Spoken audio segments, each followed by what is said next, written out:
So if you see anybody that's an optimist from small, you could be Arsenal fan. You could be Arsenal fan. You could be Arsenal fan. You could test Nigeria go better. And Arsenal fan be this so.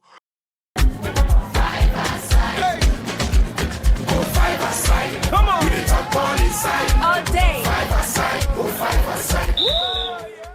Hey guys, welcome to another episode of Five Aside. Your boy Dalu and AK is here. It's good, my man. We had a lot of fun last night. How you feel? Bro, we had a lot of fun. Yesterday was mad fun too. You know, the crew came together at a little games night.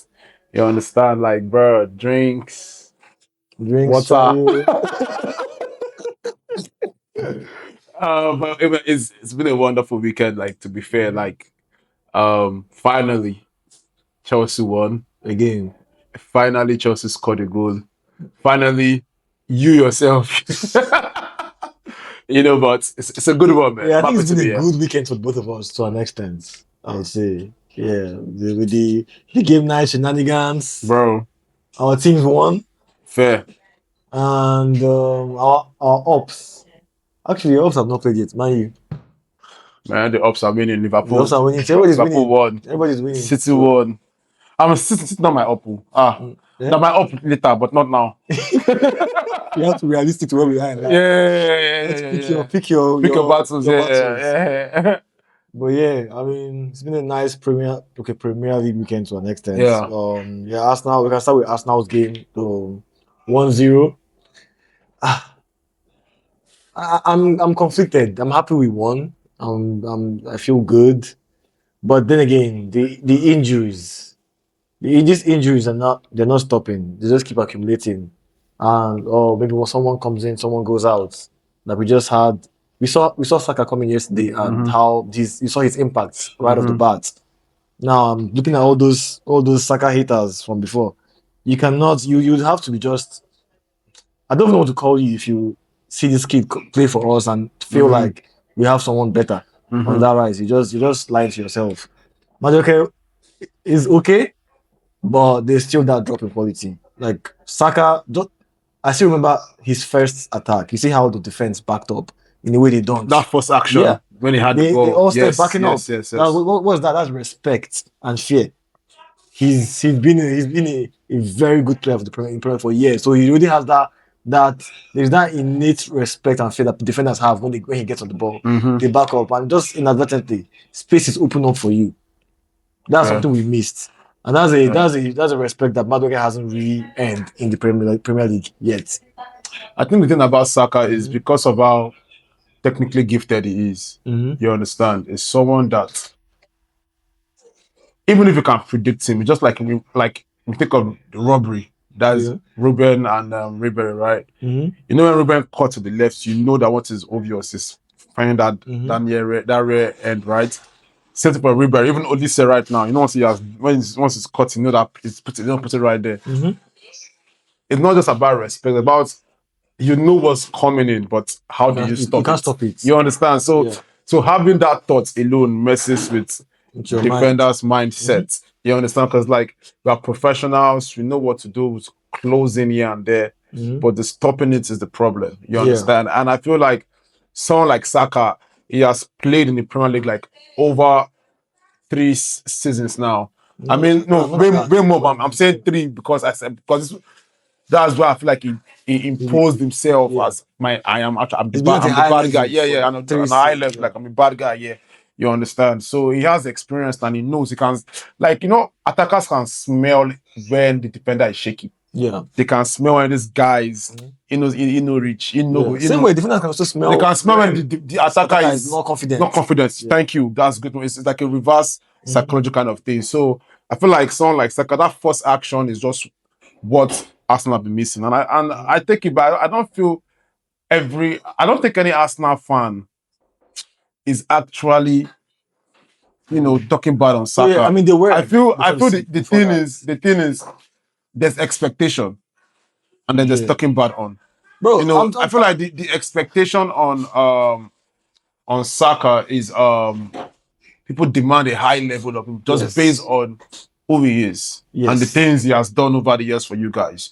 You understand? And I just feel like since he hasn't shown it this season, and that's fair. It's not as if anybody is just trying to call him out or calling him sick just to get clickbait. No, he has been a shadow of himself to what we think he can be this season. Okay. And I feel like you guys are on literally first right now. But if you guys don't win the league, he himself not giving that full Saka. Is it due to injury? Is it due to pressure? Is it due to whatever reasons best known to him? Yeah.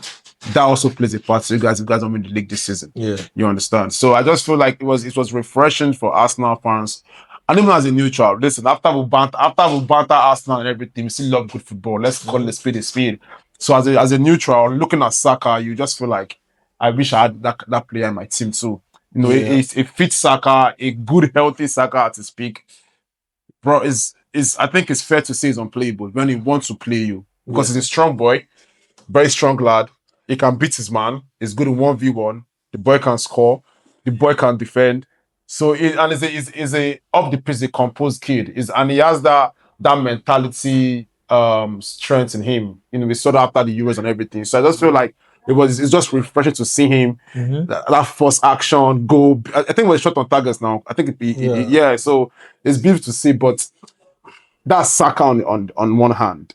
But talking about the game yesterday, to be honest with you, right?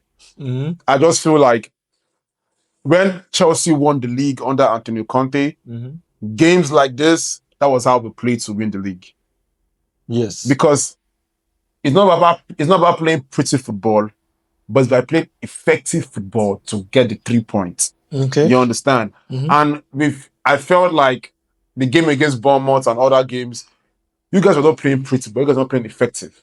You guys were not playing pretty, and you guys were not playing effective. And you guys really earned the right to play and the right to win a game. And I feel like if you are charging for the season, that's not how you do it. But seeing the way you guys played yesterday, you know, knowing when to sit back, knowing when to push, knowing when to be reserved and calm, I think that's what champions do when, you know, especially when you know that, to be fair, you can tell that the confidence is not as high as it was, you know, like the push, the intensity is not as high as it was when the season started. Yeah. You know, but good one for you guys. You got 3 points. Good one for Izzy, even though he got injured. I don't know how long the injury is.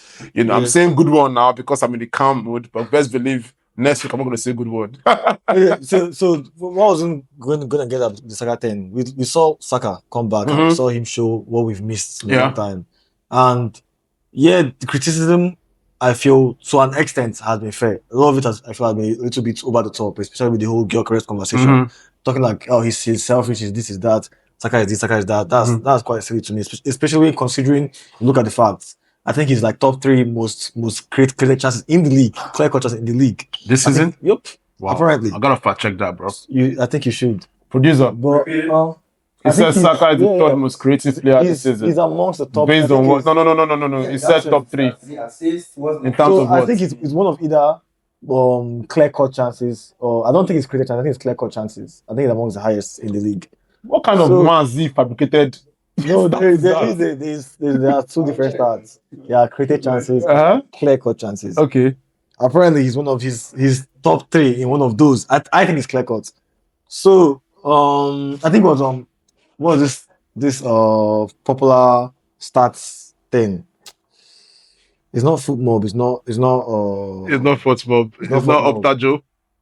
One of those ones, yeah. But regardless, so we have Saka coming. And the same game we see Eze and Havertz getting as well. Okay. So it feels like we can't even breathe with these injuries. I'm not sure what's going on there, but it has been a while. I think it's a stat that showed that it's been years since we had Saka, Havertz, Odegaard start the game together. Okay. And these 3 were the bedrock of our attack when we went from January to the end of the season unbeaten except for Aston Villa game back in 2024. So those 3 players formed the core of one of our best teams. So he says Saka, Havertz, and Odegaard. So these 3 players formed the core for one of our best runs ever in recent history, which was the season we finished like 2 points behind City. Where we really killed it in the business end of the season. Yeah. So we've struggled to get all 3 in the pitch at the same time for a while now. But chime in here. So for the stats, if you mean clear-cut chances, like big chances created, right, the common Opta style stat for creating high-quality I know chances, Fernandez is there. then Bukayo Saka is not in the current top 5. The Yeah. current 2025-26 Premier League big chances created ranking is Bruno Fernandes at 25, Ryan Shecky at 15. Who can guess who's number 3? Farmer. It's just a bomber. You, my friend. Jim. Yakubu manage. Wait. That's what they call wishful thinking. Who is 10? Carry on. Yeah, guess now.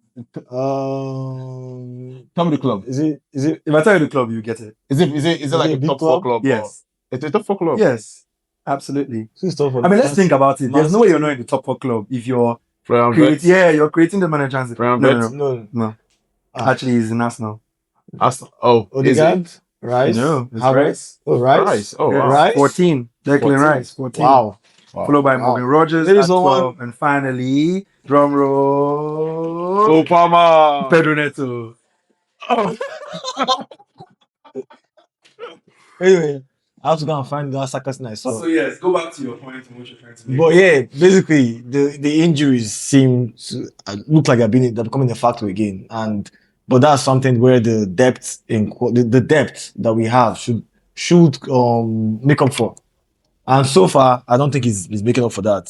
I don't think we made good enough signings in the forward lines. I actually wasn't too angry about Madueke signing, but I feel like he has not shown me enough to show that he's good enough to deputize for Saka.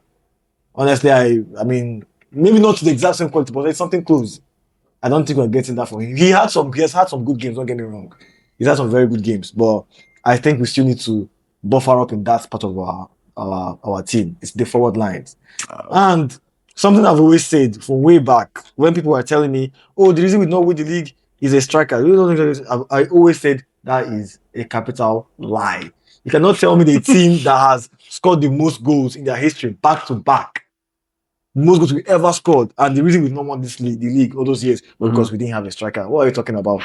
I think the reason we have not won it before is because of we've never had quality depth. So whenever we had key players missing, we start declining at the business end. Whenever that injuries pile up, pressure starts to pile up, and our first team starts to get depleted, and we have to have people come in. We've never been able to perform to that same level we did. So I don't think it was about a striker. Havertz played the second half of that 2024 season. We were not lucky for goals. Honestly, we weren't lucky for goals. It's just, I mean, 2024, Man City were the better team. Simple. That's as simple as that. All this, this is why we know we need injury, because of we don't have striker. We don't have a good this, we don't have a good that. It's just simple. Our team is just not as good as complete as Man City's team. And that's why we've lost it in previous seasons. Not just because of we didn't have one striker. Then again, history has proven to us that you can win a football game in multiple ways. You can have a Salah kind of player score plenty goals. It does not have to be a Haaland or Gyökeres kind of number 9. As long as you're scoring goals, to me, you win games. If you're not scoring goals, you can also buy a forward player who can score goals, who can buy a Semenyo, and that's enough to get more goals for you. At the end of the day, there are many ways to skin a cat, like I said, like I always say. Our first team to me has always been as good as City's first team. What we've always lacked is the people that deputize for them. The entire squad has not been of the same quality from top to bottom. Okay. To me, that's been it. All right. So I'm going to start with something here, right? So first, I agree with when you said Havertz, Odegaard, Saka, when they play and down form, healthy, we see the best of Arsenal. And I agree because I'm going to say what Carragher said. I think it was last year. Carragher said people were saying that Arsenal's problem is they need a striker. And he said, watch, when Arsenal gets a striker, during the middle or end of the season, Havertz will start playing and they'll bench the striker. He said it last year. Go and check. He said it last year. I know, and it's so funny because Havertz is so, listen, 1v1, kind of questionable, but that guy is technically very sound. And that's why the way Arteta wants to play, the front foot football that Arteta wants to play, Havertz just relates with what it's like that. It's that plug in, plug out. It's like the charger to what It makes Arteta is us looking for. fluid. Like it opens it. Like if you notice when him or Odegaard are playing, there's this. You guys actually press better. You guys actually win the balls better. You guys actually pass better. attack and pass better. Yeah. You understand?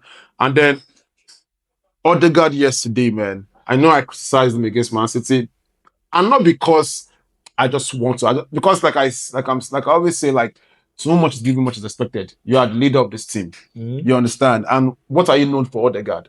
That pocket pass, and that picking spaces in the pocket, and then unlocking. You know what I'm saying? Like, I didn't really see it. Me personally, I didn't see it against Man City. What I saw more was him just being, when he was there against Man City, you guys were pressing more, winning the balls more, and it was more. It was more compact when he was playing. We had a better midfield. Better midfield actually. But yesterday, I think I saw, attacking wise, I think I saw a bit more of Odegaard. I think I saw a bit more of that control when he was there. You understand? So I fully agree with when you say Havertz, Saka, Odegaard. Now, what I don't agree with you is the Madueke thing you just said, because and as a Chelsea fan, I think I can speak about Madueke very, very well.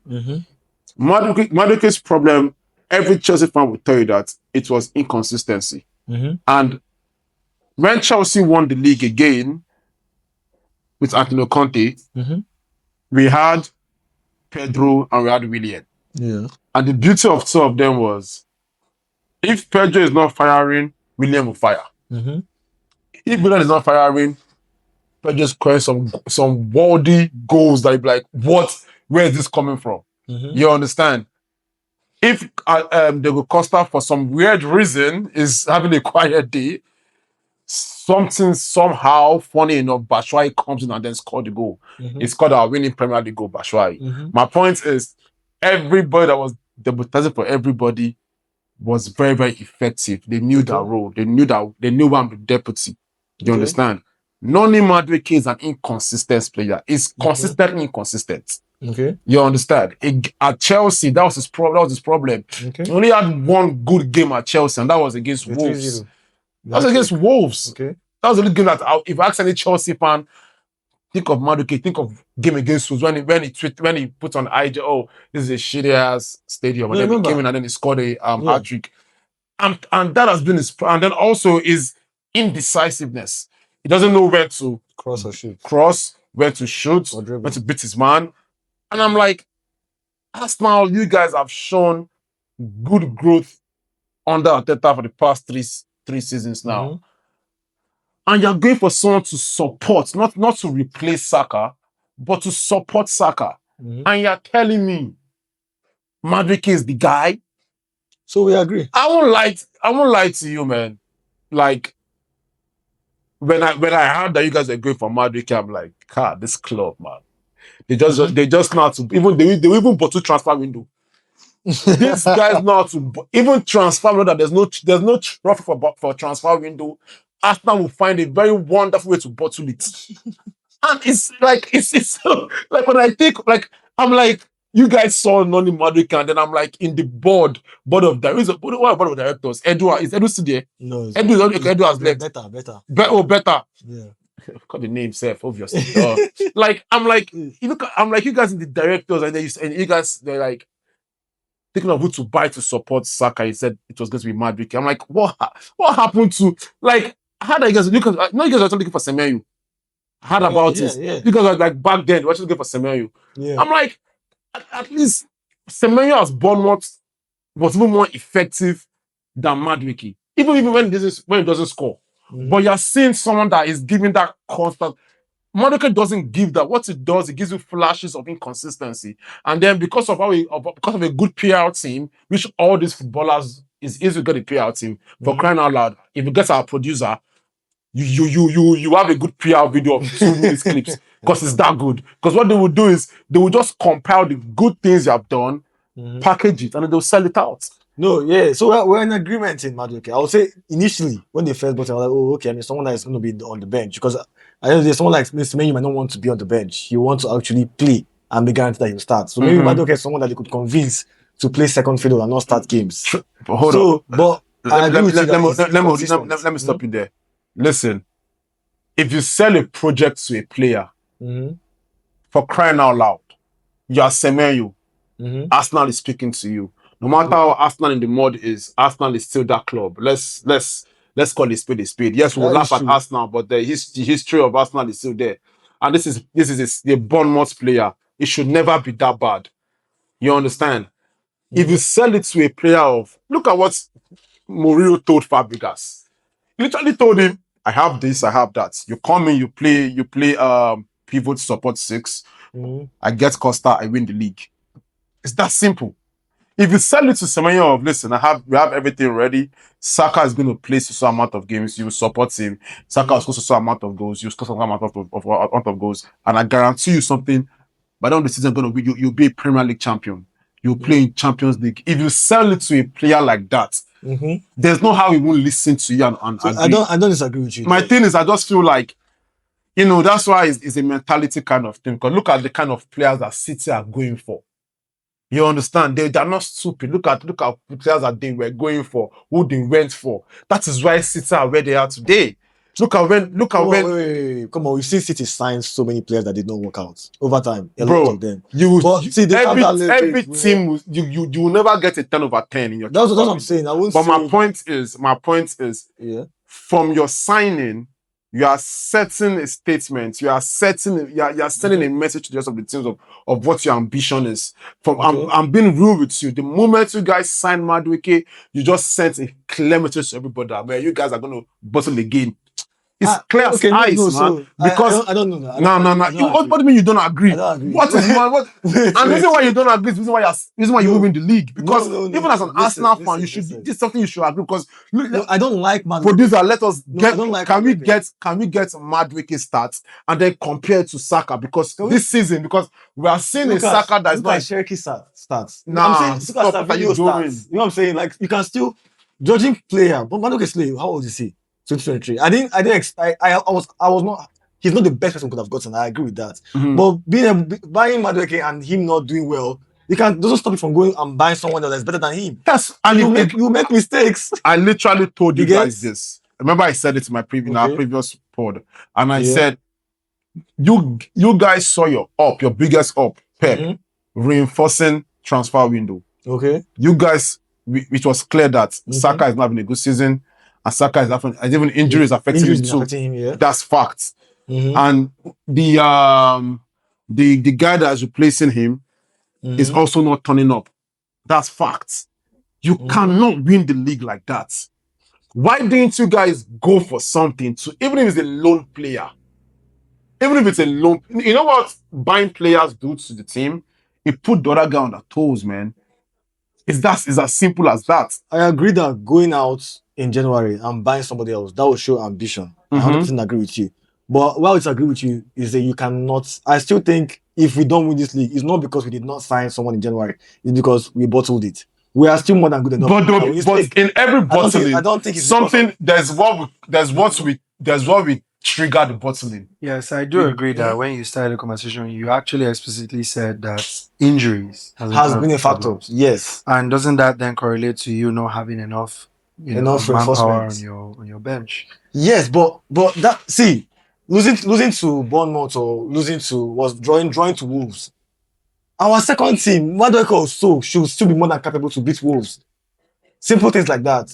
My point is that I agree reinforcing will still help you, but I still think we always done over the couple of years. We still have enough in that squad to be able to win this league. I still think we'll win it. But are there things we could have done better?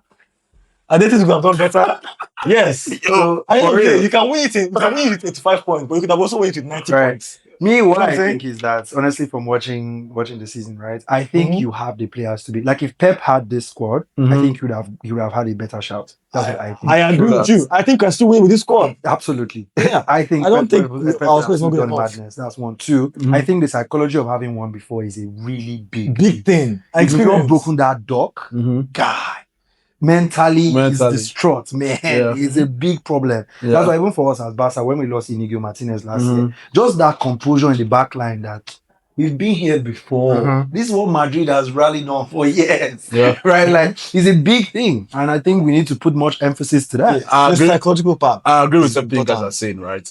But my thing is, Arteta has been like, it's not like is a newborn baby or is a stranger in this terrain he finds himself right now, right? It's been in the same thing season after season after season. I just feel like by now, bro, you walked under Pep. You know the way this man thinks, and this man is a freak of a nature when it comes to the game. You understand? You know how this guy thinks, man. You feel me? Yeah. So my point is very simple. Why are we still having this conversation now about the players he wants? You know what I'm saying? Why are we still having this issue now about I think? Why are we still thinking? Like you guys had a good ample amount. At the point, it was 11 points. Nine. This should just It was 11 at the points, bro. Bro, how much? Truthfully, It was 11 at the point. This whole session should just end with, you know what? Yeah, we've just sucked. Simple. I thought I just was not the man to do it. You guys don't. I feel like Wait. I don't want to hear We're We're acting as if, first of all, Arsenal is still 3 points above. sure. If I look at the rest of our fixtures, we do still have a huge advantage. Do I think, I like I said before, it's going to be close. Producer, if Arsenal doesn't win the league, I need him to come out and say, we suck. We don't have the capacity. I will. No. I don't want him to say it. No. I don't want him to say it the way he said it now. We suck. I want all the camera should be on him. He wear the Arsenal cap, Arsenal jersey, and be like, yes, Arsenal suck. Arteta suck. We like the capacity. Edu. I say, Edu. What's Edu in my head? It's better. F better. Yeah, see, at the end of the day, are we going through a bad run of form? Kind of we are. But am I going to come and say, oh yeah, yes, we have lost the league, blah, blah, blah, blah, blah. Whereas, hell no. We are still taking You're still not getting my point. There are still 4 games left. Have we made mistakes along the way? Yes. But we can still win the league. And if we win the league, that does not even take away from the point where they could have still reinforced and made it easier. We can still win the league. It's not over yet till it's over. You're not getting my point. My point is, every team that pretty much won the league, they've had a purple patch. They've had problems. They've had where it has been rough. You understand? But the way they managed it is why they were called champions. From what I've seen, and the little years I've watched the Premier League, the way I've seen Arsenal and Arteta manage a crisis, that's why I feel they will not win the league. It's as simple as that. Well, the reason I think we will win the league is because I think we do have more depth than we did the previous times. This guy just questioned his depth. I question my depth with Saka and Madueke, but we still have Rice, we still have Trossard, we still have Martinelli. But we still have Eze. The depth of Rice is not turning up. No, I don't know why. We just won 1-0. Rice was very good. I said depth. The depth. Rice depth is not turning up. We haven't seen any Rice depth. I mean, we don't have because Rice has been effective. Because he's nice. Rice. Because he's Rice. Good. Because he's Rice. Yes. Perfect. When Zubi was having bad run of form, I didn't see Zubi Michael to support him. If you want to talk about that, look at our defense. The reason why we've still been good defensively because of how much reinforcement we have in the back. If you think of the time Hincapié got injured, Calife was playing. Hincapié has been solid. Shout out to him. He was very, very good. Very solid guy. I give him that one 100. So we do very solid guy. We have our depth has shown a lot, especially defensively. Yes. In attack, not so much. But Gyökeres, for all I still don't like him, but he's got 18 goals. He's won us a few games, not as much as I expected. But I still think the reason we would have won this league is because of our defense and the depth and what Arteta has done back then. Well, now, first of all, I want to stop him there because there's no depth in attack to win the league. First of all, defense. No, you said defense and attack defense now. And what Arteta has done there, not attack. Arteta attack. Okay, anyways. I feel like the depth in attack will make them not win the league, one. Secondly, even their attack this season, when they were on form and when they were healthy and fresh, the attack will not end up in the Premier League team of the season. That's a fact. I don't think we will win attack, of course not. In the season, Saka will not be there, Havertz will not be there, Trossard and Martinelli will not be there. So, in my years of watching the Premier League, every team that has won it, at least there are at least 1 or 2 players in the Premier League season, attacking wise. And since it doesn't have it, let's look at the facts. I told you there are years when Man U won the league, they didn't have it. When was that? We'll look it up, but there is. For the past 5 weeks, this guy's looking it up. This guy, and this is why even you see, he's even busting his own facts. What's this Arsenal thing? God, my Lord! You are busting your facts. You are busting transfer window. You are busting the season. They've had Premier League teams where United didn't have attackers in it. Anyway, yeah, but talking about Saka and all of that, I wanted to and I would like to talk about Foden, especially in relation to Saka. Okay. Because they just played their FA Cup game. So you guys keep watching and watch out for the next segment. Yeah. Hey, keep it locked down. Keep watching Five Aside podcast. They know more. Keep it locked down. You guys, welcome back to Five Aside. Just took a little break for a little bit, just to get refreshed and get hydrated. So we are moving on to the FA Cup fixtures: the City versus Southampton and the Chelsea versus Leeds. For City's game, I kind of saw a bit of it. I saw the highlights and everything. One thing I noticed for sure, Southampton had chances to win that game, but of course, City didn't start their first team. You could see when the big boys came in. Yeah. It's changed a little bit, but even then, Southampton still had opportunities. For me, the biggest takeaway from this game is Phil Foden. What has happened to Phil Foden? This is clear. This is someone, if you watch him play right now, you can clearly see someone whose confidence is literally under the table. This is not the same player who was champion as the next big thing for England, who was basically purported to become the face of the England national team at some point. Yes, at some point, yes. Someone who won the PFA Player of the Year two, 3 seasons ago. Yes. And of course, the next season, everything just vanished. Something must have happened. Something weird happened. I don't know. Yeah, because if I contrast that, even though I know we had the whole conversation with Saka, Palmer, and Foden, I could not put Saka and Foden in the same conversation, to be being honest, because yes, Saka has struggled, especially for fitness.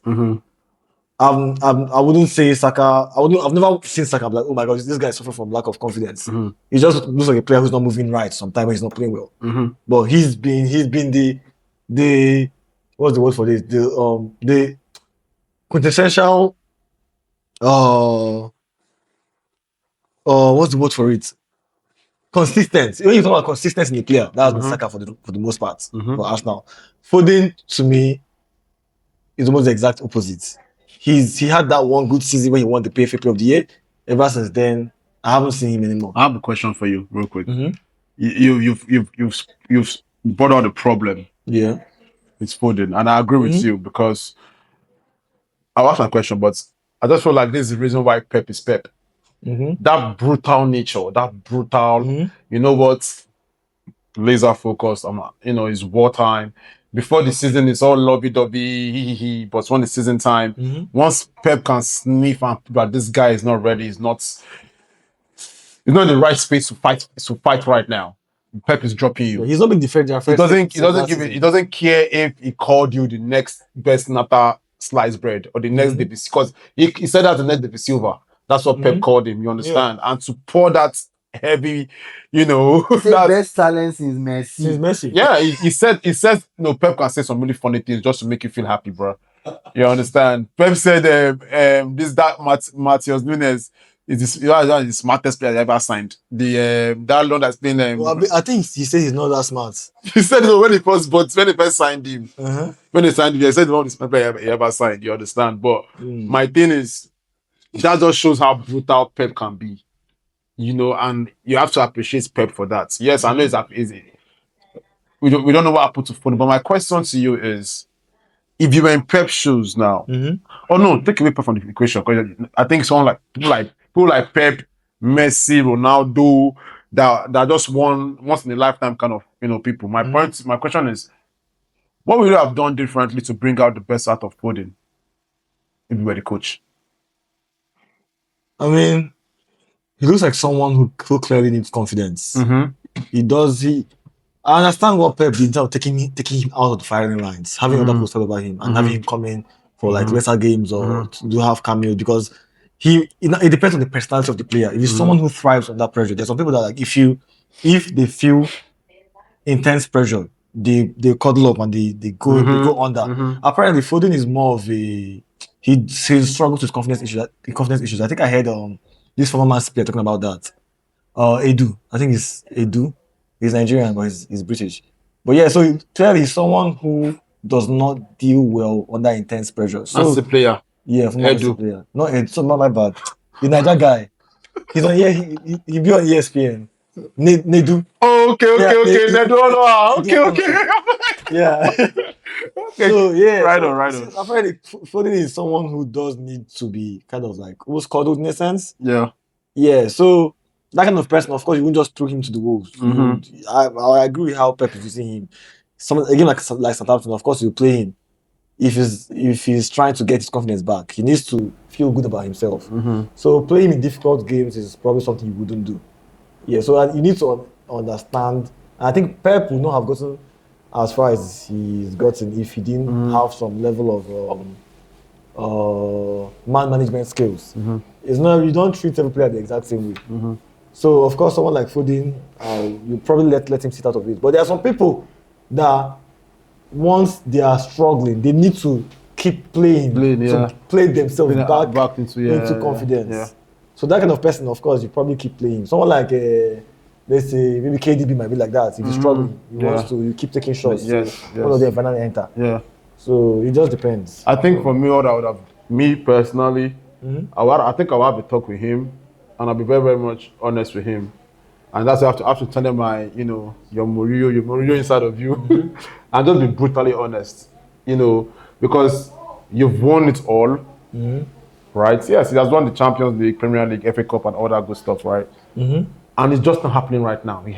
We are pro footballers, so yeah, pro. It's just not happening. Yeah. I would have literally provided like a situation whereby, how about you go on alone? Go get minutes elsewhere, change of environment, change of scenery, change of, you know what I'm saying? Maybe not like a high profile club, maybe a club that is doing well in France. Let's say Marseille, you understand? Or maybe go to Spain, you understand? Like not just go and get minutes. Go and play football again and get minutes. That's what I feel like, because I feel like the more, because Pep have, and this has been happening. Why alone? This has been happening since last season. Why not just sell him? You want everything though. I get, and that's true because he's an academy player. So that means it's like it's pure profits for them if they sell him. You understand? Alone. But I feel like it's that if Pep still feel like, oh, there's a player in there, and I still want to use him in the future, because like I said, it's 25 or 24, it's a young player now. So that's if Pep wants to, and then the board wants to still keep him. Then I just feel like at that point, just loan him, let him go and get some minutes. Then maybe when he comes back, he's more refreshed, and then if it still doesn't work out, then you sell him. Because this one of keeping him 5 minutes, bringing him on for 5 minutes, playing him for like fringe games, it's not doing the guy any good. It's not working. It's not working. It doesn't look like it's working. The boy is a shadow of himself. The Foden I knew two seasons ago, that won the perfect player of the year, that was Foden. Like, he's scared of taking the ball. You can just tell he's scared of being in the pocket. When what Silva used to do, he's kind of doing it. He's a shadow of himself. He's kind of beating this man. He's kind of shooting. Like, it's like, bro, because when he was firing, it was creating that synergy between him and Haaland. But nothing is working, and then you can just tell even the players, the big players, they know. You know what I'm saying? I just feel like, just at this point, take him out of this environment. Let him just be somewhere else where he can just play football and get minutes. And maybe that could reignite that spark again. Now, if it doesn't work, then listen, we shake hands, and then I don't know, it's a business-driven sport. Pure profits. Do you think he's that kind of player that maybe like struggles with competition? Maybe because seeing people like Cherokee, like Semenyo come in, I might have affected his confidence. Honestly, if you're a professional player at that level and you're still in competition, then at that point, just retire. And I'm not trying to be funny, but because I feel like playing for Manchester City under this Pep, you feel like he's the man. I feel like you need to feel like he's the man. I feel like you should with the amount of talent that Foden has, you should thrive off competition. You understand? Yes, I agree with you. Everybody is different mentality-wise, and that's the beauty of Saka. My friend is an Arsenal fan. He said people have compared Saka to Lamine Yamal. They've compared him to Foden. They've compared him to Palmer. But guess what? Saka is still standing strong. Yes, he had an off glitch of a season this season, but he's still standing strong. He's still showing himself. You see Saka coming out. He's still showing. He's still playing. He's still fighting. He's still trying. He's still going for that action. He's still going for that 1v1. He's still shooting. Like, you say that that's the mentality, strength that Saka possesses. But maybe if, like you said, Foden is like a cuddle up, is so like but I don't think Pep is that cuddling soft guy. When Pep is when this Pep at March, February, March, April Pep is not the guy that'll come and cuddle you up, bro. That's a different Pep. It might probably August, September, but see that February, March, April Pep. I mean, that's why we've not. That's the real Joseph Guardiola comes out. Yeah. You know what I'm saying? The one you see in August is Pepe or Pepsi. You understand? It's Dr. Pepe you see. I'm not seeing Pep. But you see that February, March, April. He doesn't have time for that, bro. Yeah. You understand? Speaking of confidence and whatnot, how do you see Chelsea today? Or yes, was it today? It was today, my man. Lights on, drum roll. Producer, drum roll. The camera, the lights on me, please. I scored a goal. We won a game today. Bro, I think when I told you that the players stopped playing for the manager, I mean Rosinio, I think you have to give it to me because... No, I agree. I give that to you last episode. Give it to me again. You are not playing for him. No, because at the end of the day, these players, the untouchables, like some people, some clubs call them. I mean, the Enzo Fernandez, Moise Caicedo, Rhys James, Cole Palmer. Where else again can I call the untouchable? Maybe Pochettino. I just add to the mix. You understand?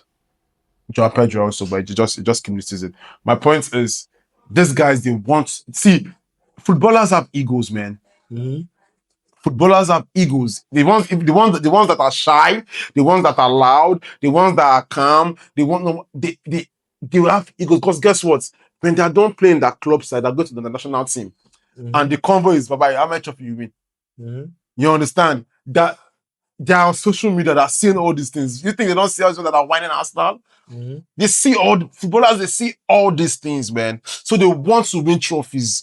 What gives them that is trophies that they've won.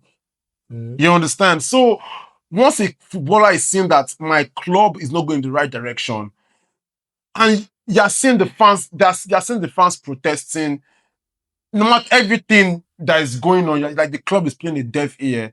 Now we're gonna rebel against you. I feel like the big boys in the team, the Enzo Fernandez, Cucurella, and co, were like, you know what? Since they don't want to listen to what the fans are saying, now we have to step in and yes, we'll talk now. Because if you think about it, Cucurella's Baba was one that was leaking the lineups. That means Cucurella gave his Baba the permission to do that. Cucurella was leaking yes, it was because it didn't come from heaven or from the sky. Cucurella told him his Baba the lineup. I know the relationship between a man and his Baba is like this. You understand? A man will cheat on his wife, but not cheat on your Baba. If your airline is receding or moving forward, don't cheat on your Baba. But my point is this, right? You can just tell that the players, they had it up to gear. Yeah, of course. Because how can you tell me that? Look at the manager that you had under Enzo Maresca, and you will never have a rosy of a good season. Thereby, you are winning from minutes 1 to minute 90, from day 1 to day 100. It's all win. Even when Arsenal had the Invisible, they didn't win all their games. They drew some games. They even drew more games if you look at it. You understand? My point is, we had a rough pattern in this season under Maresca. That doesn't mean you frustrate the manager, because Maresca left because he was frustrated. He requested for 1 or 2 players to support the team defensively and moving forward, and the board said no. And the board gave room for other departments to frustrate the manager. For example, the sports scientists. What are you telling me that you cannot? You are telling me that I can only play my star player for 5 minutes. My star player is telling me that he's fit. He is fit. Yeah, I'm seeing that he's fit and healthy. You are saying, no, you cannot play for only 10 minutes. Now you are telling me who I should play. Imagine a sports scientist telling a tactician who he should play. And then the player is fit and good to go. You're frustrating the manager. And then when results comes out bad, who get the headshots? The manager. You understand? Not the sports scientist, not the doctor, not the chef, but the manager. When everything is going literally is going good, who get the headline? The players. It's just maybe the ones like the Pep and the Enriquez and stuff. But think about it, the players get more of the headline. But when things are going bad, who gets the real conversation? It's the manager. That's how I'm going somewhere. That's how I'm like, you can understand why Maresca left. Of course. So it's not as if he worked out on us. No. He worked out on the BS of the fury that was going on under Chelsea. No professional club that is aiming for the top would run a club like that. You understand? And that's why some of my friends that have personally, I know they will see this right now. Wait, what about he was flirting with Madrid and co? Hold up, come. I'll answer that too. I stopped talking to them because when I heard what they were saying about Maresca and co, it wasn't making sense to me. And when I tried to tell you guys what really happened, you want to argue with me. I'm sorry, man. I'm in a world where right now, if you tell me 1 + 1 is 5, I'll say, okay, you're correct. You understand? If you tell me Arsenal will win the league in your own world, you're correct. Like him. I will tell him, you're correct. You understand? But my point is, you cannot frustrate a man that has good intentions for your club, that wants your players to do better, that wants to see the best out of your players, because you can tell he was bringing the best out of the players. All of a sudden, we just started playing more games and playing well. All of a sudden, we're seeing Gusto also competing properly. All of a sudden, even though I know that, yes, he had a problem unlocking small teams, you know what I'm saying? Yes, that was Maresca's problem. I won't defend him for that one. But in context, holistically, we were going in the right direction under Maresca. Okay. We were closing the gap. We just had a little patch, which I feel if the board has supported the guy, we won't be like the problems we had, it won't be as much as it was. You understand? So that's why he left. And obviously, if there's another club that values your potential, if there's another, if there's someone out there that values you, you know what I'm saying, that sees something special in you. Well, bro, we're human beings, man. You're not telling that your brain would think of it. You understand? Because it was seen, and bro, managers talk, players talk, football clubs talk.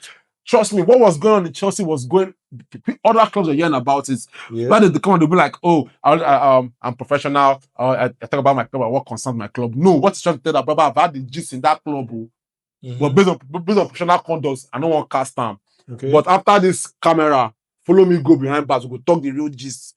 You understand? Okay. So you can tell the man was expressing himself, and obviously he has worked on that Pep. So obviously they still have contacts. You understand? And Pep, there's a rumor of Pep. Is this Pep last season? Yes or no? We're not sure yet. You know in life, but my point is you need to go to where you're appreciated. Okay. You need to go to where you get supported.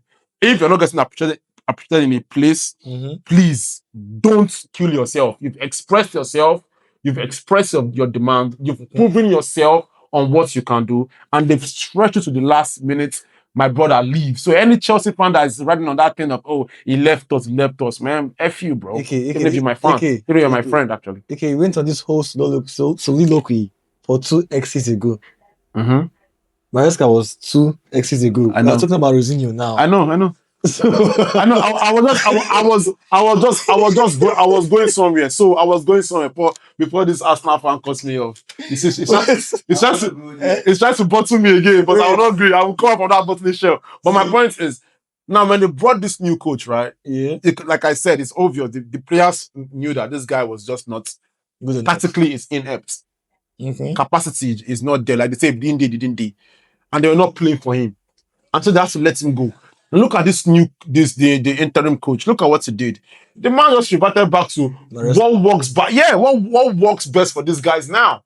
Because I feel that remember I told you this about all these Gen Z coaches. They come in somewhere, they don't know when it's time to coach, when it's time to just relax. Like Rosino was trying to instill something new in this crunch time of the season.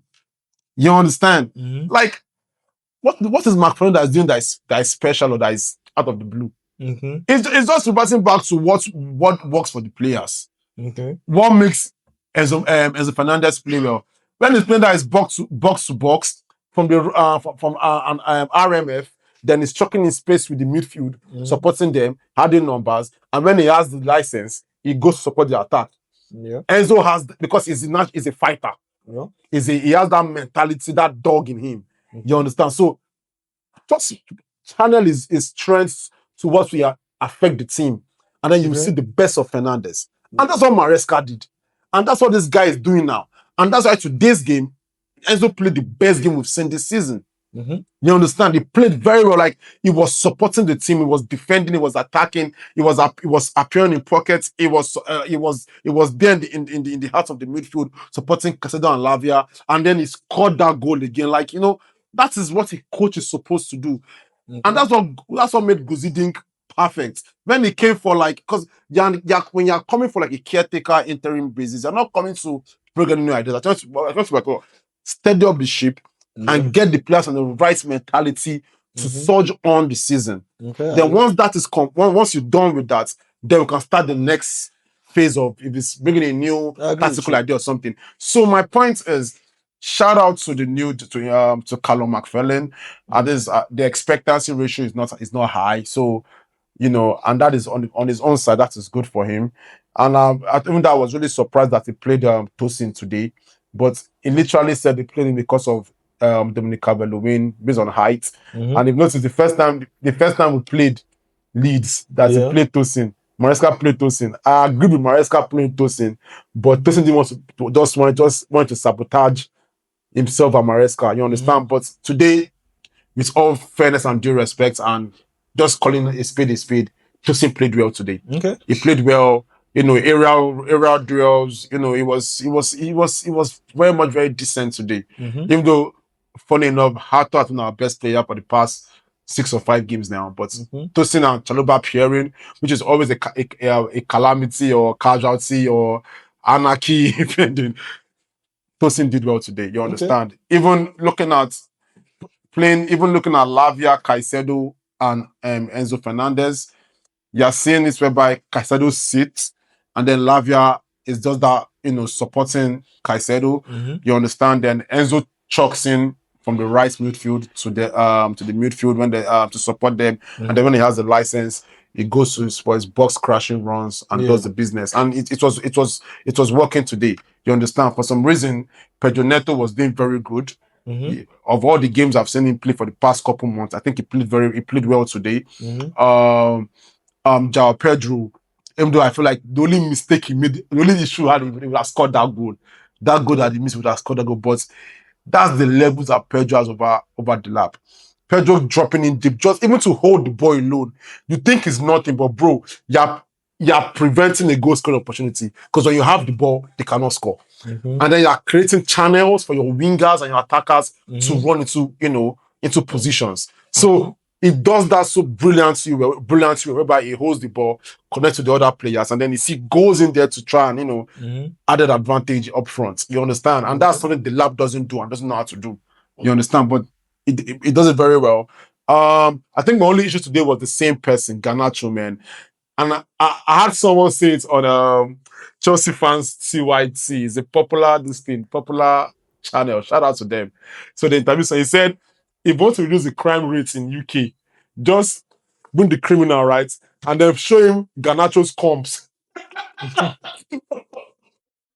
Bro, you guys said the guy will just start sobbing and crying. He said, I will not do it again.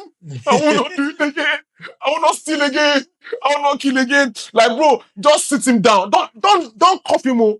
Just sit him down. Calm. Let him sit down. It's not the same thing about Arsenal matches. Bro, let him just watch Garnacho's comps. And then so either let him just fall down against United. That guy will give his life to Christ. That guy will not be a bad guy again. You understand? That's how awful Garnacho has been. And I feel like even today, even though he tried, but nah, bro, it's not what we want. But I feel like it's good for the team. What I would say is our next 4 games, Premier League games, I think the players will come out and play for the manager, obviously, because they like him. You can tell they like him. After the game today, you can see Luis James pushing him to the pushing him to the fans. You understand? So I know they like him and they'll play and they'll fight for him. You understand? And just to wrap up with this, I know you're going to ask me, I know you always want to ask me this. I have a feeling I know what you want to ask me this, but I feel like if you think about it, when they let Rosinio go, only Rhys James and I think Delap posted on Instagram about Rosinio. That says a lot. No, I agree with you about Rosinio, and I've not really. And he's a young talented coach, but I always felt like maybe a club like Chelsea was a step too big too soon. It's not the right fit. Yeah, it's not That's the right it. fit. But I did see someone commented on one of our posts, the one the little debate we had between Simeone and Iraola. Raiola. That was an interesting comment. I'm ready for that one. Because I think I had like two. I thought about it a little bit because this guy he was very frustrated at you and Ini. He was like, "What are these Chelsea fans talking about? Like, which kind of Chelsea fans be this? That do you not see that this Chelsea team is set up or built to be a possession-based team? Yeah. And he felt like part of the failures of this last manager was he required a lot of running intensity, yeah. which is basically the exact same thing like Raiola, yeah. would also require. But then again, I guess I was putting Simeone forward. I don't think Simeone is a possession-based manager either. No. My own opinion for Simeone is more about the old. I think he's the kind of manager that Abramovich and co would have really loved to have someone like that. I don't know if this team is built for him, but he's more of an old Chelsea-esque kind of manager. Okay. But in terms of possession-based, I'm not really sure. Unless Simeone, you have to go out and find Simeone type of players if you want to play his type of ball. I agree with you. And I saw what the person said, and the person made sense. So that one I'll give to the person first of all. I can't remember the person's name right now. Kazia, shout out to Kazia. Kazia, right? Shout out to you, bro. But I like how he highlighted, the facts and the reasons why I'm spot on. But my issue is this, yeah. Not my issue. My response to this is this. My right of response, right? So this is like, we come in here, right? And our producer, who we love and revere so much, is like, you know what, guys? I know we're using this mic, and you guys like it, you guys are comfortable with it. But moving forward, we're gonna change to something else, right? And normally I want to argue like, why now? I like this one. I feel more of myself. I like the setup and everything. But then it explains to me, listen, the other one is more clearer, it has a better optical look, it's perfect for the editing and everything. And when you do it, our views will go up, our distance will go up and everything, you understand? Guess what? It's changing what we're used to.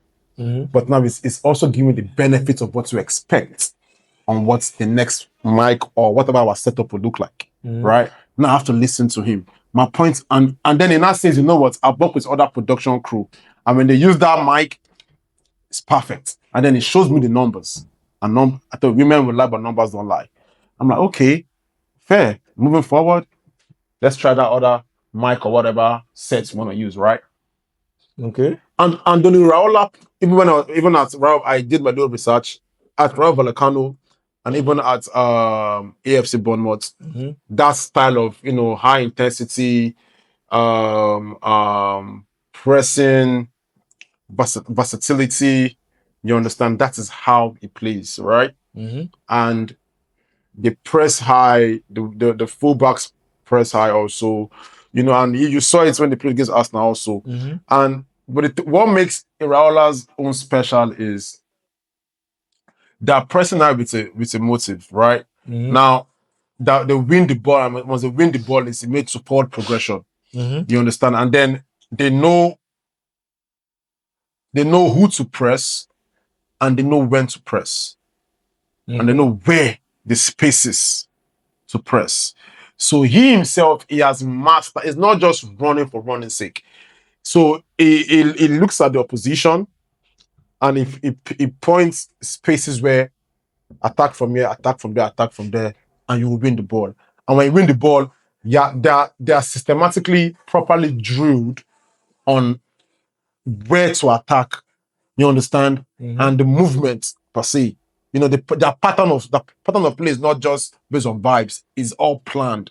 And that's why if you look at the results that he has been getting from teams whereby if we're being for real, this team should not be in the limelight, even after they've lost key players. But based on the work that the man is doing, you understand? My point is, if this man comes to Chelsea and it presents, because they've seen his track record, they know that the man is a good coach. He's a good tactician. So okay, let me get you. So your argument is simple. My argument is simple. The players in Chelsea, you feel like they're good enough to play. Yes, they are professional players. So I guess for a professional, bro, they are professional players, bro. Back in days, it was a matter of can Fabregas play under Mourinho? Fabregas did and one chopping Mourinho, bro. Okay, you remember? So basically, he doesn't think that the players are good enough to play that way, but you think that they're good enough. And that's why I'm like, we cannot give excuses for something that, you know what I'm saying? Like, I just feel like, yes, you have seen it under Rosinho, but look at the timing.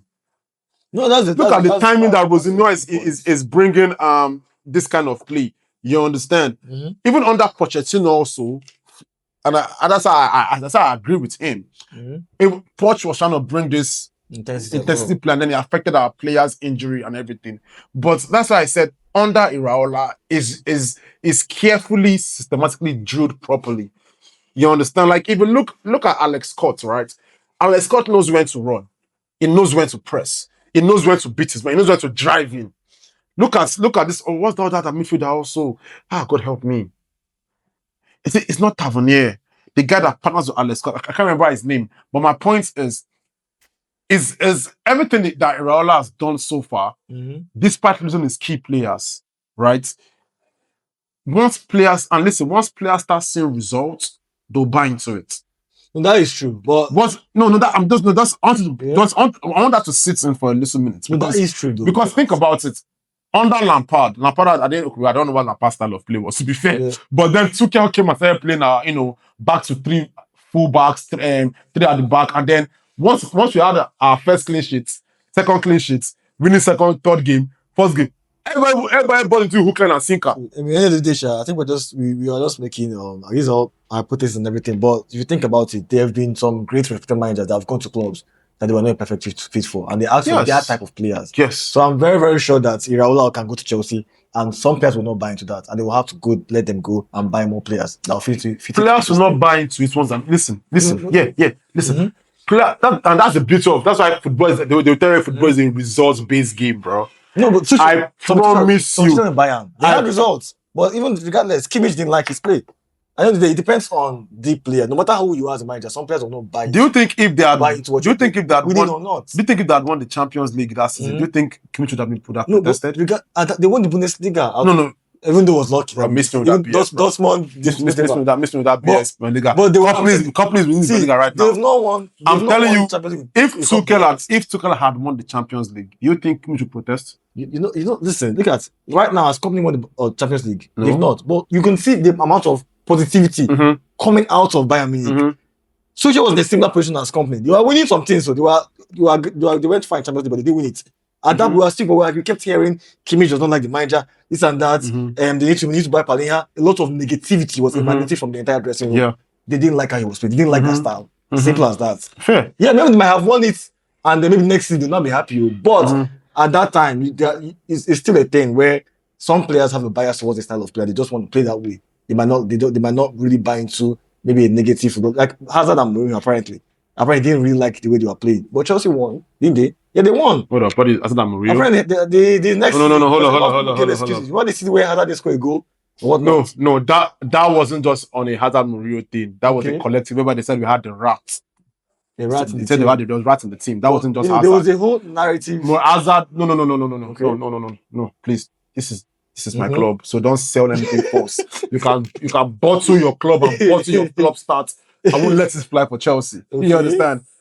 Hazard and Mourinho was not a thing. It was never a thing because Mourinho gave Hazard the levity to do what he wants to do because he knows that he will deliver at the pitch. Okay. Mourinho's issue was there was a rats issue whereby the so-called big players for some reason, I don't think it was like the style of play.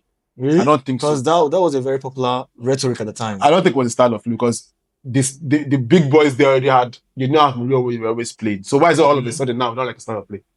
Anyway, there's always been this. Once results, relax. See. Once results, now listen, and that's the beauty of football. Bro, look, all of a sudden now, Manchester United is a better run club.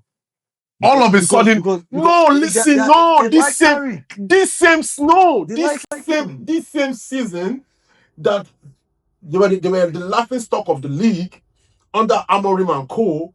All of a sudden, pundits are telling that United is not a better run club. United, no, wait now. Okay. And now Fernandes is telling you that I feel like winning the Champions League and the Premier League next season.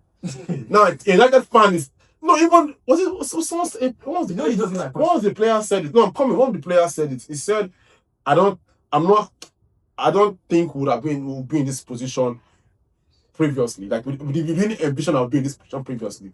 You understand? And my point is, it is a result based. So you don't think the atmosphere in the dressing room can directly affect the results? So you don't think all that I'm banning Enzo, I'm sending away Ganacho, I'm sending away Rashford, all that toxicity that existed with Amorim and Man U players. So you don't think that also affected their results? You think it's just by we'll win, we'll be happy. Sometimes you might be happy for you to actually play that good football you need to play. But that's what I'm telling you that. So it's not just that's what I'm saying. Now is hypothesis we're using now, right? Okay. And I'm saying this one based on the way the game goes. If Amorim started picking up results at this, because let's call it spade a spade. What's the tactical genius thing that Carrick is doing? There's nothing. So I'm saying the atmosphere the atmosphere is heightened by results. Because Amorim left. And like, oh my gosh, yeah, this idiot has left. Everybody wants a breath of fresh air now. Once something is broken, it can't get more broken than that. But so you agree that the atmosphere, people being happier, can actually positively affect the entire mood and actually affect the results? Yes, I agree with you. But I'm also telling you that there's a word whereby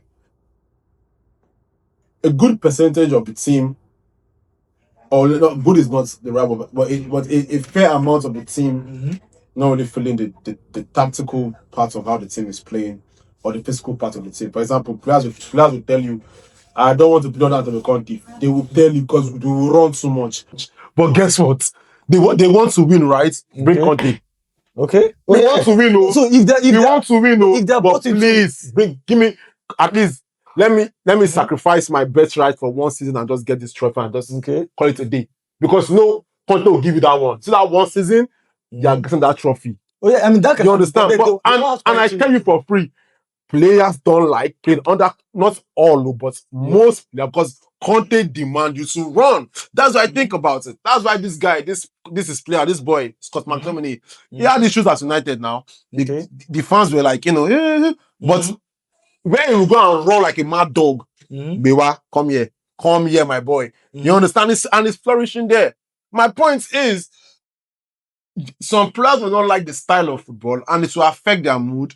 But once the result is coming, I'm telling you, bro, do you really think if that Rosinio under PSG, if he played Jorgensen and then the first 60 minutes we were playing one for and then we were like 3 goals up and we won that tie, do you think there'll be any problem or so? No, see, I agree with you. Results, like what commander always say, results cancels insults, Abi.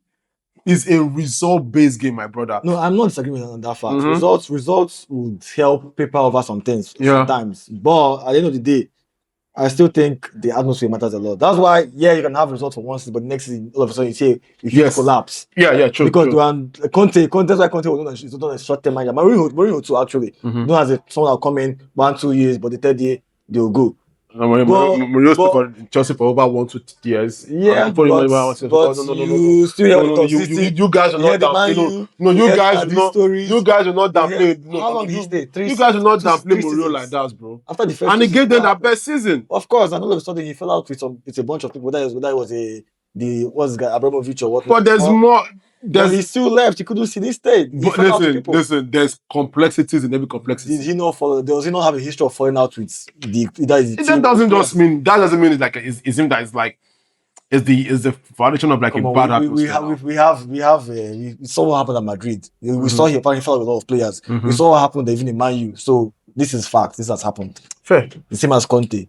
But anyway, I agree. Results are a factor, but then again, a good atmosphere can also help bring out results.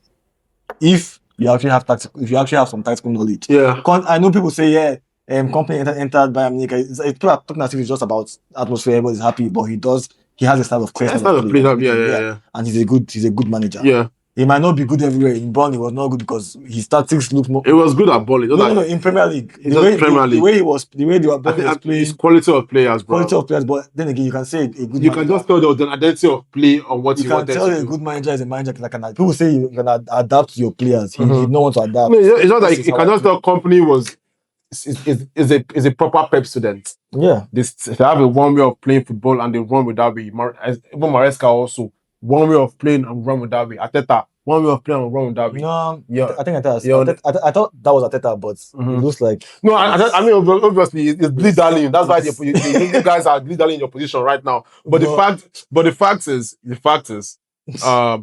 you can. Some players literally like running.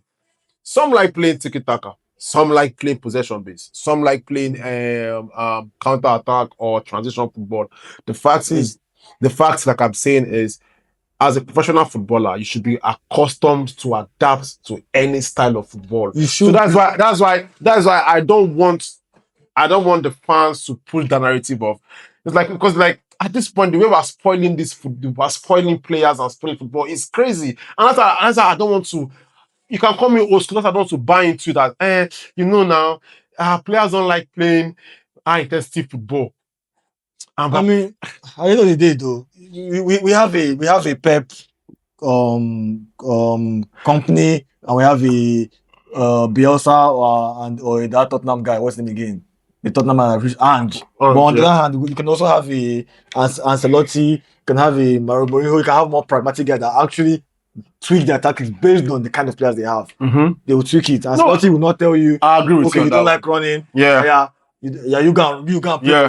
You use you based on how you want. Based on your strength. Same as this guy, the AC Milan former manager. I mean, a lot of Italian managers like that. A lot of Italian managers, they are known for being pragmatists. They don't have one specific style of play. I know one thing for free though. What? If we get Andoni Raiola and he explains the reason why he plays the way he plays, the high intensity, and the players reason with him, and we start getting 1 or 2, 3, 4, 5 results. I'm telling you, bro, the player someone like Enzo Fernandez that doesn't like running, he will run. Anyway, we'll see who he gets managed to get. Raiola in Jesus' name, amen. But anyway, talking about styles of play and everything, I want to just like round up this weekend games with Tottenham versus who did they play against? Was it West Ham? No, Wolves, yeah. So do you still think Tottenham? I'm going to say, man, my wish is just for Wolves to allow Tottenham win a game, it should be relegated in the next championship. Not this one. I mean championship. Automatical relegation for the championship also. You see Hearts though in the way Tottenham plays. Do you see? Because to me, I actually watched them. They're not playing like what you think is was Disabi. Yeah. Actually play like a relegation team. They're fighting. You're seeing Simeone play as if his name is one kind of man. Javi Simons, right? Javi Simons play as if his name is Mike Brosby. Simons has been fighting. Championship grafter. That boy has been fighting, man. Even the last game they played against, is it against Sunderland? No. Who did they play the last game against? But he's been fighting. The guy was playing literally under injury, like literally crying, shouting. So, and now he's done for the season because he has done his ACL. Damn. Yeah, he has been really, really. I was about to say Tottenham will not relegate, but that's what I'm saying. The boy has he gave his all, man. You understand? But yeah, bro, West Ham are the old dogs for a reason, man. West Ham are the old dogs for a reason. Those West Ham guys, there are some things I shouldn't bother with relegation. It sounds like West Ham, Everton. Who else again? These are old cultural. Yeah, these are old cultural English Premier League clubs. Everton, West Ham. You understand? You want to put them. They will see. They will. The relegation last day. You will hear scores that will be busting your brain. 4-3, 5-4, 0-0. The rest will be 2-0. Yeah, I was saying on West Ham not relegating almost directly correlates to Arsenal winning the league. Bro. We're going to play them soon. So right now, I'm rooting for Spurs to stay in the Premier League. So, you're playing this soon? Is that your next game? I think next 2 games or next game. Oh, that'll be fire, bro. So that'll be what I'm fire. saying, so Spurs not getting relegated in some ways actually correlates to Arsenal winning the league because if we win West Ham, that's a step closer to winning the league. So and I think we should win them. Yeah, I think we will. But so I think Spurs might stay up. From what I saw from West Ham against Everton, because Everton are a good team, and them the way they didn't come back, it was 1-1. Then they scored back 2-1. You know that fight and the way they played, they didn't play pretty at all. Nobody's playing pretty right now. Bro, nobody asked for pretty football, but they played that proper, like you said, relegation fight football, bro. 2 strikers. This boy, what's that boy's name? The guy that scored the second goal. He's an OG. What's his my brain? Producer, help me. The West Ham guy that scored the second goal. It's a popular guy now. I know him. I'm actually seeing his face in my head right now. I can't think of him right now. He used to play for is it Newcastle before? No, he's played for West Ham. He's a very good striker. Actually, I can't say this. You have to guess it. I found it. It's painful. Because I'm going to my brain come out now. He has one face that feels like either he's a tout or he's a good father. You know what I'm saying? Like, So he has the face of either he's a credible guy or he's an asshole for them. Yeah. It will be two. I know what I'm talking about. Though. Right. It's in I'm actually seeing his head, his celebration right now. Right. So what's the celebration? Maybe do a celebration. Not like celebration, not like you get us sick. Callum Wilson. Huh? Callum Wilson. Thank you, Callum Wilson. The name my head. Yeah. The name I came into my head is the Brighton guy. For some reason, I keep mistaking something every time. Welbeck? No, Welbeck. So not the Villa guy. Via strikers. Yeah. So Watkins and Callum Wilson. Every time I always. Okay. Once I remember Callum Watkins, I remember the Watkins. I'm like, Watkins. Callum Wilson, yeah, but you know the way they played was just I think that was raw English football. That game, that West Ham Everton game. I watched it from like the 70th minutes. It was proper English football. Even thought, bro, pump it up. Even thought that Wolves game. Well, which kind of match it is? Bro.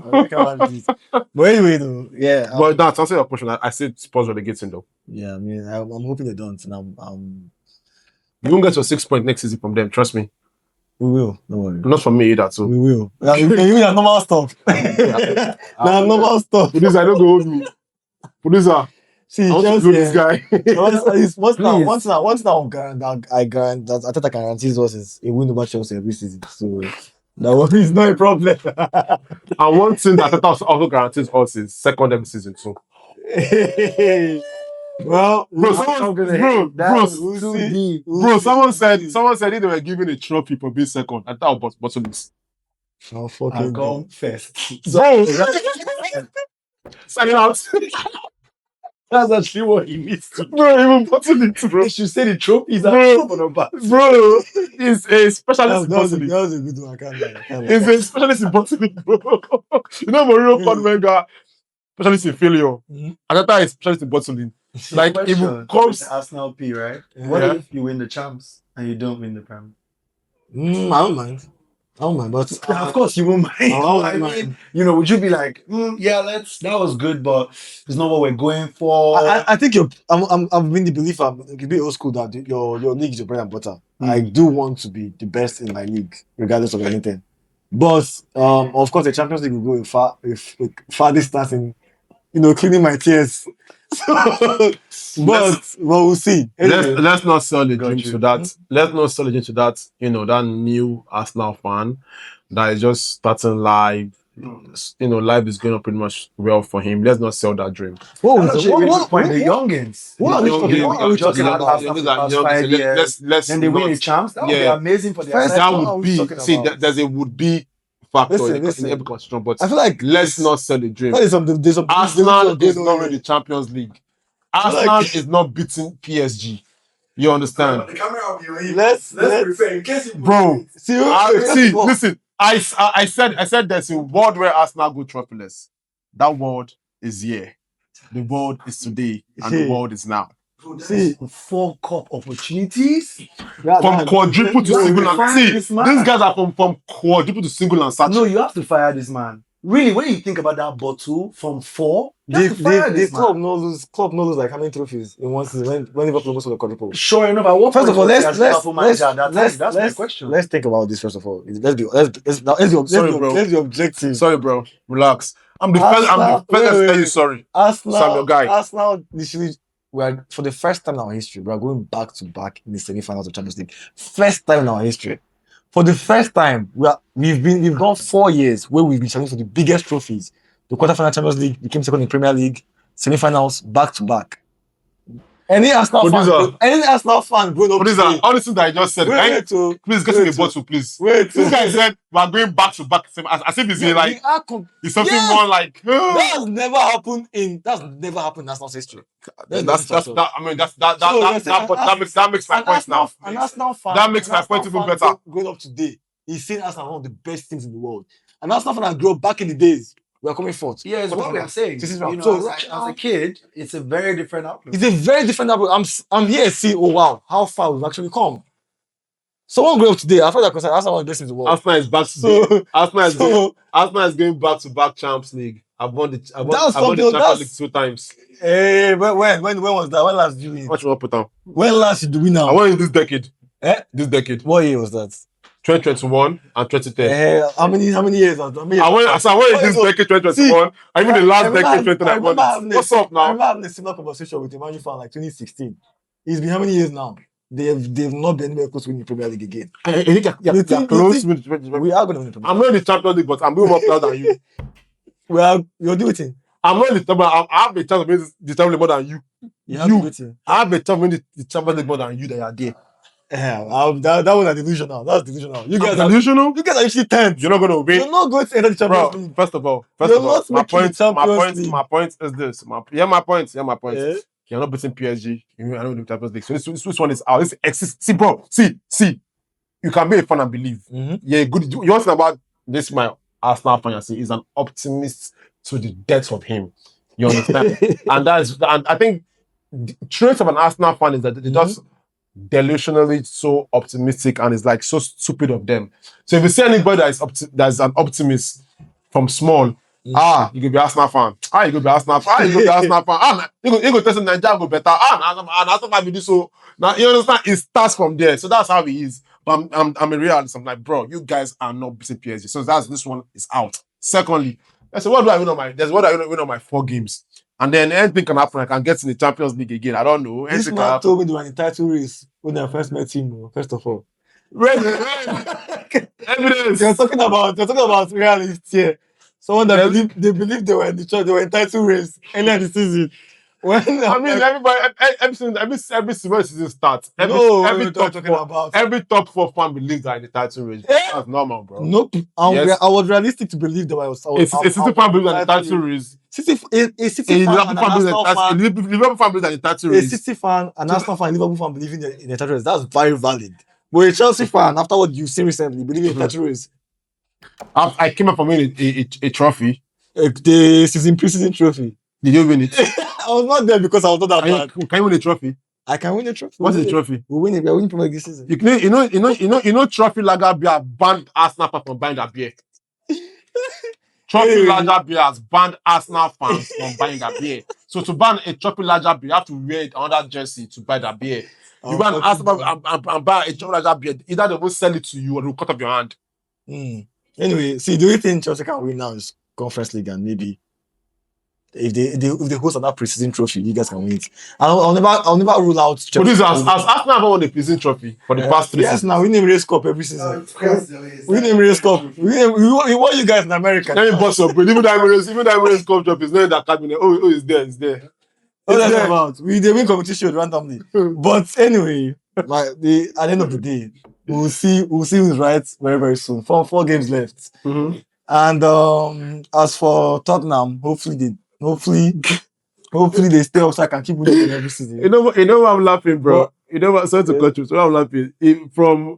I want fire to now. If I have 5 games of the season, season has started again. I'm like, bro, shut up with your gimmicks and your TikTok. This is what Mikel No, Arteta said it. He said he wants fire. Then later he now said, "Oh, the remaining 4 games or 5 games is now a new season for us to start afresh." Yes, that's what he's saying. Every game we have to win every single game. Should bring that fire and win all the remaining 5. So fire plus Vizzy. Exactly. Now double combo.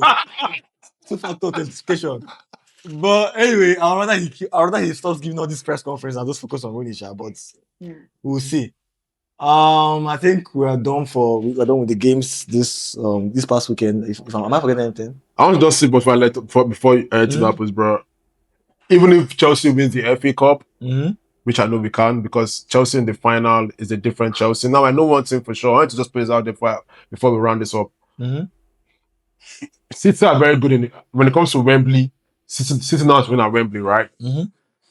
And lately, Chelsea we don't know how to win at Wembley. Wembley has been a problem for us for Chelsea lately, right?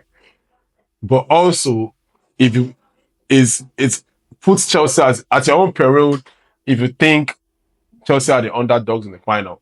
If that becomes your mentality, you're dead on arrival. So you still think this Chelsea? It's not.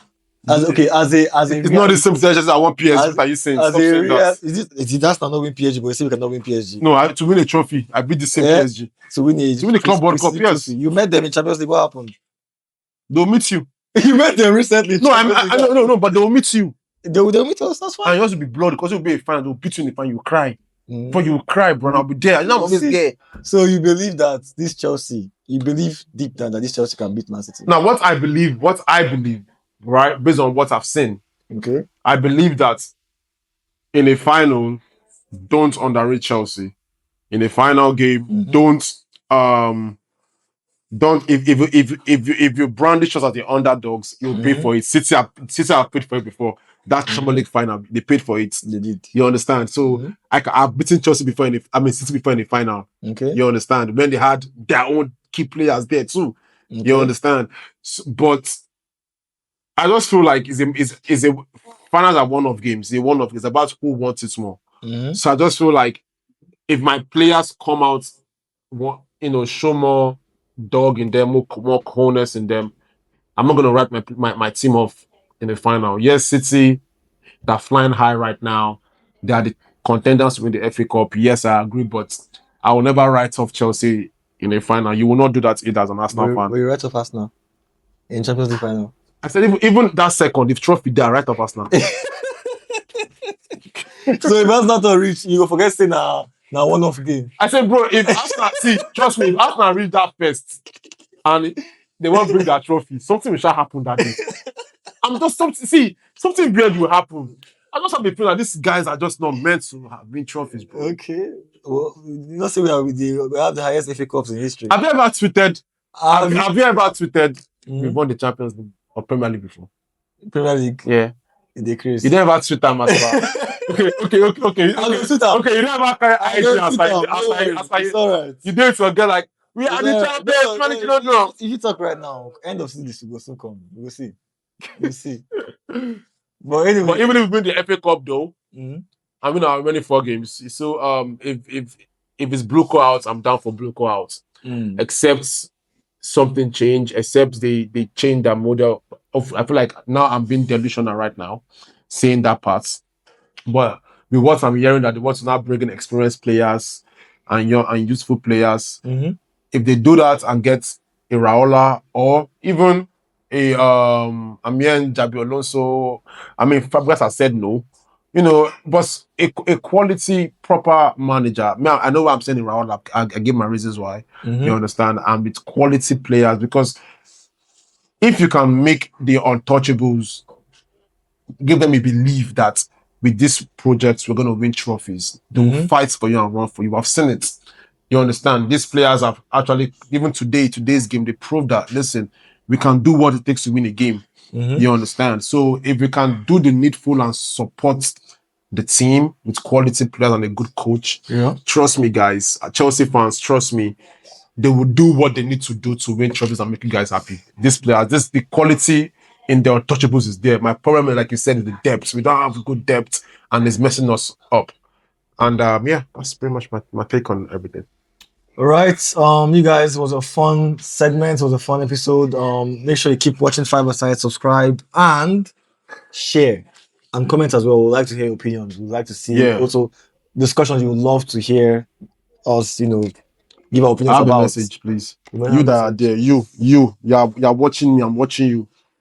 I see you, you see me, click that like button now, follow now. So if you don't, one of my guys wait for your babe.